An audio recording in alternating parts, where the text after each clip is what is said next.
Hello. Hello. हा म्हणलं मी नाशिकहून बोलतोय. घोटीहून. कुठून? नाशिकहून घोटीहून. बोला ना. म्हणलं उद्या आम्हाला स्लॅब टाकायचा आहे, पाऊस येईल का? कोण बोलतंय? तानाजी बेंडकोळे. बरं बरं बरं. स्लॅब टाकायचा का उद्या? हा. उद्या 4च्या नंतर पाऊस येणार आहे बरं का, पण जास्त प्रमाणात पाऊस नाही आता सध्या. हा. हो. नाही आपला काय अंदाज आहे बा? टाकू शकता तुम्ही स्लॅब. तर मोठा स्लॅब होता, त्याच्यामुळे मला विचारून घ्यावं एकदा. किती होता? तरी 30-1200. 30-1200 का स्लॅब? टाकू शकता. सकाळी लवकर सुरुवात करा ना स्लॅब टाकायला. मग 9 वाजता सुरुवात करा. माणसं यायला पाहिजे ना, माणसं 10 वाजता येतील. 10 वाजता येणार का माणसं? तरी त्याला दिवसभरामध्ये होईल ना? दिवसभरात नाही होणार का स्लॅब टाकणं?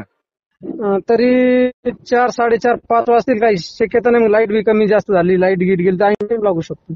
हो का? बरं. नाही तुमचं स्लॅब टाकून होतं उद्या. पावसाची शक्यता कमी आहे उद्या, काही अडचण नाही, टाकू शकता. ठीक आहे. हो. गुगलला सांगितलं होतं की पाऊस भरपूर आहे म्हणून आज, पण गुगलचा अंदाजा फेल निघला. आपला अंदाजा खरा ठरला. पाऊस नाही पडला आज, थोडाफार पाऊस पडला काहीतरी. ठीक आहे. त्याच्यामुळे तुम्हाला विचारलं मी, गुगलला नाही विचारलं. हो. नाही, मोबाईलवर येतं ना, आपल्या प्रत्येकाच्या मोबाईलवर येतं ना पावसाचा अंदाजा गावागावानुसार. हा का? हो. मग आम्ही त्याच्यावर पाहून हे करावं का तुम्ही सांगितलं त्याच्यावर करावं? नाही, आपण सांगितलं त्याच्यावर करा ना, कारण गुगलचा अंदाजा फेल निघतो ना कधी कधी. बरं. हो. तुमचं नाव काय म्हणले? तानाजी बेंडकोळे. बरं, तानाजी बेंडकोळे का? बरं, ठीक आहे. बोराडे पाठवला. बरं ठीक आहे. हो.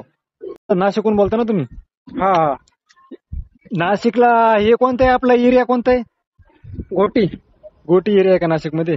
बरं, मी काय म्हणतो माहितीये का, आपल्या अशोक गायकवाड हवामान अंदाज या युट्यूब चॅनलला सबस्क्राईब करा आणि लिंक आपल्या मित्रांपर्यंत पाठवा बरं का, शेतकऱ्यांपर्यंत. ठीक आहे भाऊ. हो, पाठवा बरं का. हो.